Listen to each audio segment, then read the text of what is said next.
Bismillahirrahmanirrahim. Assalamualaikum warahmatullahi wabarakatuh. Wassalamualaikum warahmatullahi wabarakatuh. Afwan Buya, izin bertanya, bagaimana supaya kita tetap istiqomah dalam kebaikan, sedangkan di dalam lingkungan saya itu lingkungan yang termasuk lingkungan kurang baik, Bu ya. Dan bagaimana, ada dua pertanyaan nih Bu ya. Yang kedua, bagaimana buat meyakinkan orang tua supaya saya diberikan izin untuk menikah, sedangkan saya masih kuliah. Bentar, apa? Sudah. Sebentar, yang kedua. Bagaimana buat meyakinkan orang tua supaya saya yang sudah meyakinkan orang tua. Oke. Iya, Bu ya. Pengen nikah. Baik. Supaya saya diberikan izin menikah, sedangkan saya masih kuliah. Masih kuliah, baik. Syukran. Assalamualaikum warahmatullahi wabarakatuh.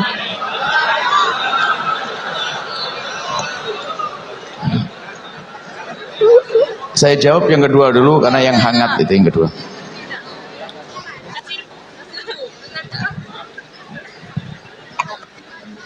Orang tuanya duduk dengan 2-5 menit berubah pikirannya nanti. Enggak sih. Jadi gini, wahai para orang tua. Kalau seandainya ayahnya atau ibunya dengar pengajian Buya hari ini, Anda pulang nggak usah pakai jawaban, langsung. Cuman ngaji enggak beliaunya, ini jadi masalah. Kalau ngaji sudah tidak usah pakai jawaban. Banyak orang tua seperti itu.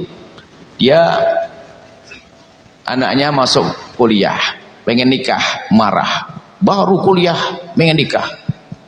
Selesaikan dulu. Akhirnya anaknya karena sudah dibentak ibunya, nggak berani ngomong lagi. Selesaikan kuliah, dapat sarjana ekonomi plus pezina. Nggak disadari. Kalau seorang sudah berani berkata pengen nikah, itu serius. Karena dia ngerti tanggung jawabnya. Maka justru yang waspada itu justru mereka tidak pernah menyebut tentang pernikahan. Karena kalau masih Anda punya anak kok ngomong pernikahan, berarti anak Anda peduli dengan yang halal. Hei hamba Allah, fahami ini. Adapun masalah menundanya tentu dengan cara yang cantik, yang sekiranya dia juga bakal mampu untuk menunda. Kalau ternyata tidak mampu menunda, Anda jangan menunda. Bisa saja dijanjikan selesaikan dulu ini, tapi janji yang serius. Atau disibukkan dengan suatu yang lainnya, tapi nggak boleh pakai suka boleh. Loh, ini urusan syahwatku bukan syahwatmu, Pak. Urusan syahwatku. Seperti itu. Jadi kalau masih kuliah, Buya dulu nikah masih kuliah. Cuman kita punya prinsip, apalagi waktu itu kita ngurusi mahasiswi. Mahasiswi perempuan semua kan? Saya laki kan? Saya daripada saya pusing, kalau saya mikir gampang-gampang, saya bawa ruwet-ruwet. Tutup aja, selesai. Jadi lah, gara-gara saya ngurusi, saya ngomong, saya izin ke Abah Umi pengen nikah ini. Modalnya modal dengkul. Ya sudah, kalau saya mau Abah ngizini, guru saya ngizini, terserah, saya mau nikah. Akhirnya betul nikah.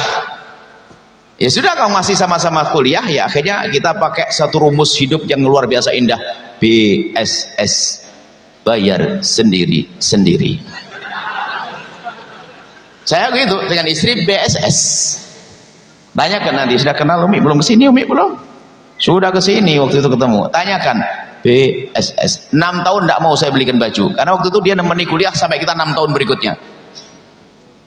Hanya saya sekolahnya lambat, saya sekolahnya lama banget. Saya tidak seperti orang lain cepat-cepat. Saya memang nggak pinter-pinter, jadi sekolah saya lama banget. Jadi setelah saya nyelesai, nambah 6 tahun namanya BSS. Bayar sendiri. Jadi cuman saya tahu diri, dihabisin dulu duit saya, baru duit dia. Masa duit istri, malu dong. Masa duit istri pakai dulu, enggak. Setelah duit saya habis, baru duitnya beliau. BSS. Makanya pemahaman ini penting. Yang penting kan anak sampai kepada cita-citanya. Jangan sampai kita menikah anak putri kita hanya mengharap dia dapat duit dan sebagainya. Loh, sekarang naudzubillah, anak itu waktu berpacaran dia ngeluarkan duit loh, yang traktir segala macam, belum lagi zinanya. Oh, naudzubillah. Waktu anak pacaran makan enggak dia? Bukan anak anda mah baik semua. Waktu anak pacaran, anak laki-laki waktu pacaran dengan anak perempuan, anak laki-laki itu makan enggak? Makan di rumah siapa? Bapaknya. Anak perempuan makan enggak? Makan di rumah siapa? Bapaknya. Pacaran sampai berlebihan, zina juga, tetap makan enggak? Makan. Anak laki-laki makan di rumah siapa? Bapaknya. Anak perempuan sama siapa? Bapaknya. Haram tuh BSS mau bayar sendiri loh. Giliran halal BS, giliran halal BSS gak mau. Ini kan keblinger. Ini harus halal itu penting. Coba bayangin saja wahai anak putriku, baru semester 1 nikah, suaminya Masya Allah, bayangkan dijemput, dianterin, ya Allah, tasnya dibawain, pulang dipijitin sama suami.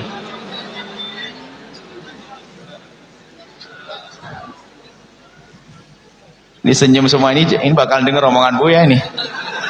Kalau enggak, awas nih, bohong senyumnya. Hormati istrimu, apalagi masih sekolah, tahu diri. Apalagi kau tiba-tiba hamil, ya harus lebih memahami dong. Hamil sambil sekolah, paham? Ngerti? Jadi hidup itu bukan untuk memperbudak. Kalau kita ngerti hidup itu adalah untuk sama-sama maju, nggak ada masalah.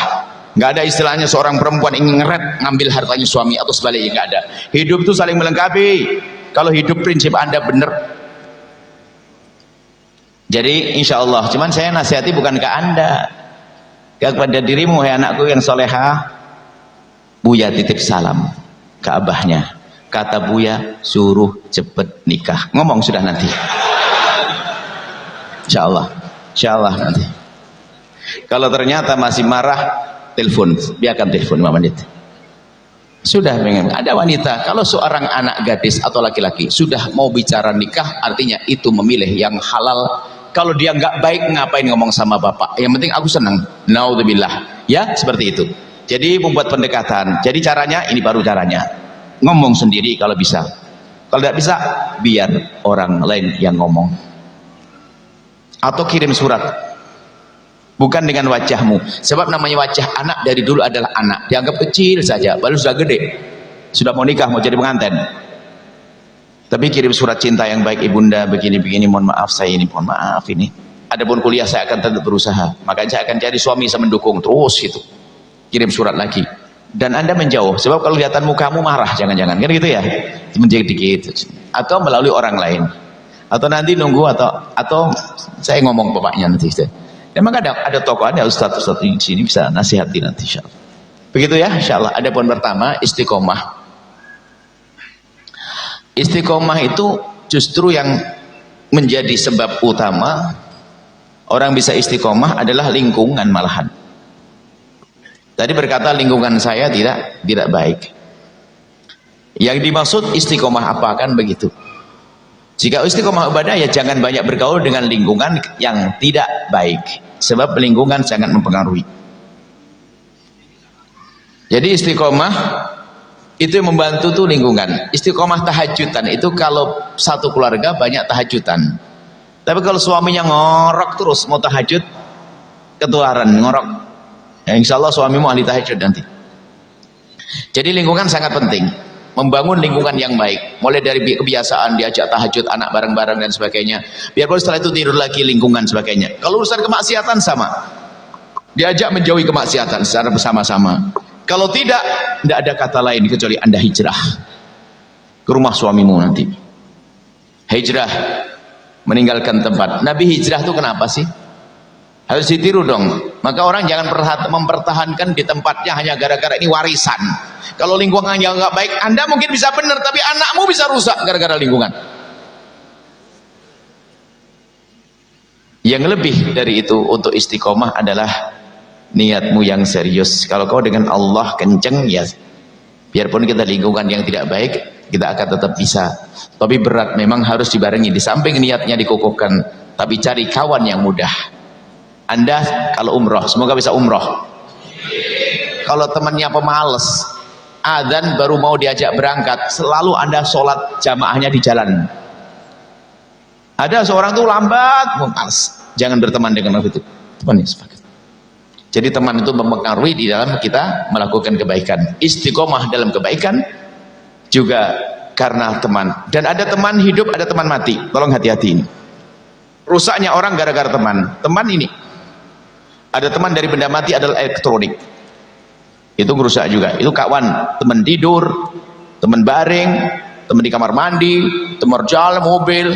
Masya Allah. Orang ke toilet buang air kecil bawa HP. Ada sampai begitu. Temannya itu. Ya, kalau ini yang ditonton nggak benar rusak juga. Ini diantara teman harus perhatikan, bukan saja teman ini.